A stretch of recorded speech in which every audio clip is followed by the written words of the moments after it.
शनिवार को कैमूर पहुंचे जगत गुरु शंकराचार्य स्वामी असीमुकेतेश्वर नंद सरस्वती ने सरकार पर हमला करते हुए बोला कि इस समय गौ हत्या तेजी से बढ़ रही है।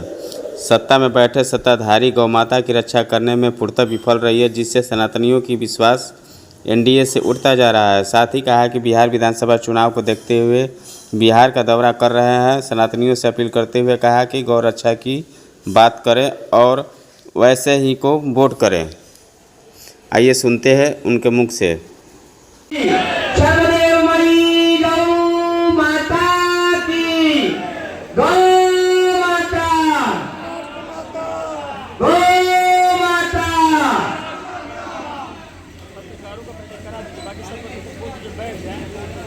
समय हम बिहार के सभी जिला मुख्यालयों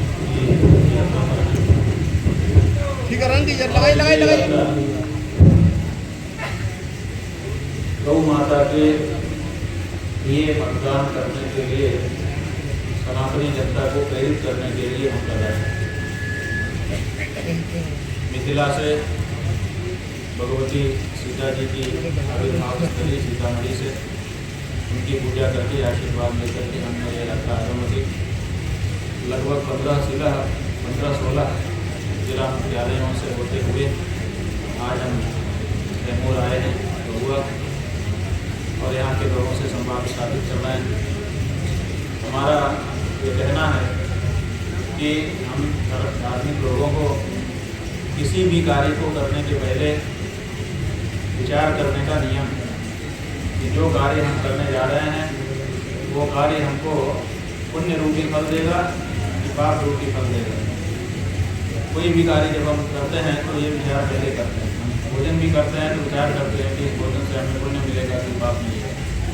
कहीं जाते आते भी हैं, कुछ बोलते चालते भी हैं, उसके बारे में भी विचार करते हैं कि ये हमारा बोलना, हमारा चलना, हमारा आना जाना कहीं पाप का कारण तो नहीं बन जाएगा और पाप से सदा बचते।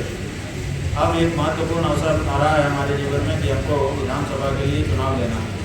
बिहार में विधानसभा चुनाव होने वाला है, तो ये जो चुनाव में हम वोट देंगे इसमें हमारा धार्मिक विचार ये है कि हर मतदाता जो सनातन धर्म को मानता है वो इस बात का विचार पहले करे कि जो मतदान वो करने वाला है उससे उसको कहीं पाप तो नहीं लगेगा कि कहीं पुण्य तो नहीं मिलेगा।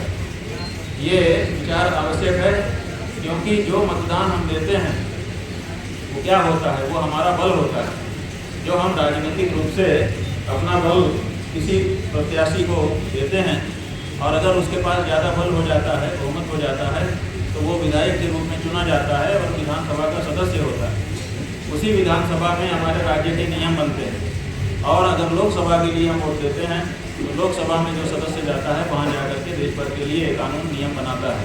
उसके पास इतनी शक्ति हमारी देवी आ जाती है और फिर वो गाय काटने का लाइसेंस देता है, फिर वो बूचड़ खानों को आधुनिक बनाने के लिए सब्सिडी देता है, फिर वो गौ हत्यारों से चंदा लेता है, फिर वो जो गायें हमारे यहाँ हमारी माता के रूप में विद्यमान हैं उनको पकड़ करके ले जा करके उनकी बोटी करके बेचने वालों को प्रश्रय देता है।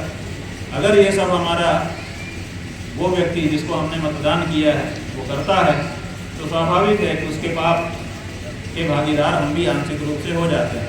तो मतदान करना पुण्य भी हो सकता है, पाप भी हो सकता है।